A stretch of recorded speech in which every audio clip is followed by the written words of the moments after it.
This is Figuring It Out Together with me, Dr. Michael Mazius. So today I want to talk about a topic that is on probably most, if not all, parents' minds and on kids' minds as well.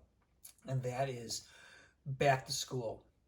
And, back to school in 2020 means something very different from what it has in the past. In the past, back to school for many parents has meant yippee-ki-yay. The kids are back, and I've got some time to live my life in a less kind of hectic way, although many parents, of course, miss their kids when they go back to school because summer is a time for fun.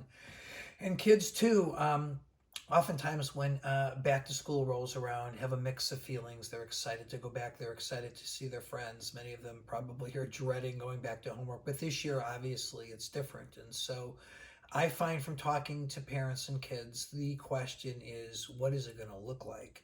And is it going to be safe? And schools right now, I find, are kind of in the process of figuring out what to do, with those two questions in mind. Obviously, schools, the people who lead schools want everyone to be safe.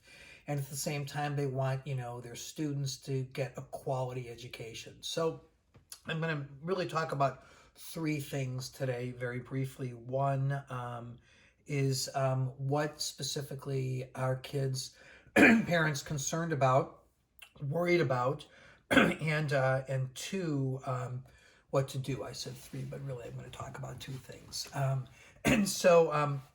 First, I find that parents are worried about kids perhaps being left behind if we go virtual again.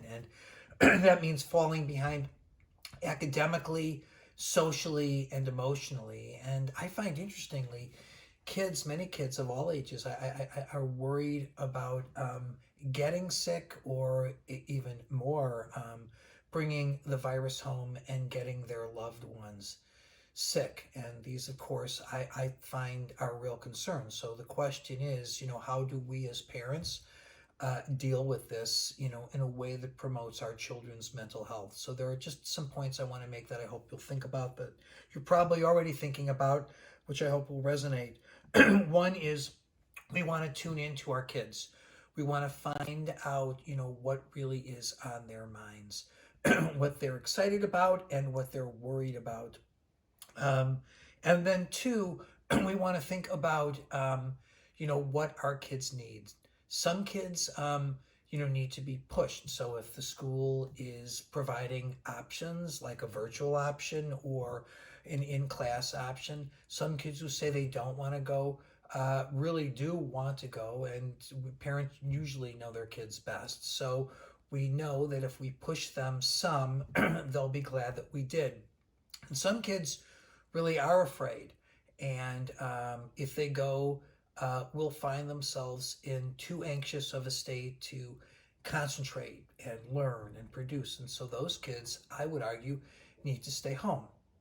So there is no one solution fits all. It really flows from who your child is and what your child needs. And again, I would argue that parents are best at determining that. And then secondly, what as parents do we need to do, in the event that we find our kids are home part-time or full-time, and we have jobs outside of the home, which make it difficult, if not impossible, for us to wear both hats, the hat of being the parent and slash educator, and the hat of being the person who works from outside the home, and now is working inside the home.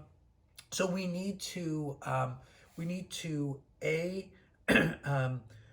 think about what our kids need academically and emotionally, and then we need to deliver, and these are the key words, as best we can. We need to be flexible.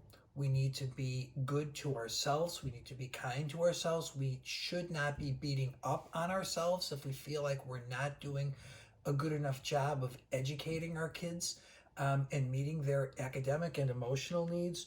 We need to be optimistic. We need to manage our own anxiety and share it with our kids that they are doing fine, and everything will be fine. Being optimistic and flexible are two pillars of developing good mental health. And then finally, actually, before finally, let me say we also probably should be sharing the load. In other words, if we are fortunate to have a partner at home, we want to be talking to him or her about how we feel, about our frustrations, about our successes, and we want to be passing the baton back and forth so that we aren't doing it all. We want to know what our strengths are and what our partner's strengths are. Usually there's a yin and a yang in relationships, and we want to make sure that we are doing what we're good at. And we want to try as best we can to be patient. And this is the third. Finally, what I want to really impress upon people of parents and kids too, that we need to keep this in perspective. The coronavirus has come, it has landed. We don't know how long it's going to be here, but it isn't going to be here forever. I believe that, and I hope you do too, because I believe it's true.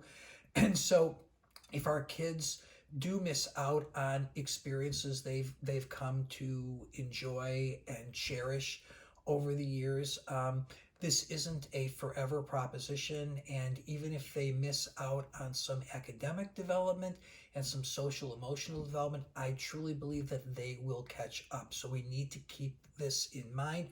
We need to adopt and nourish a healthy perspective to help ourselves and our children get through this with good mental health. Thank you.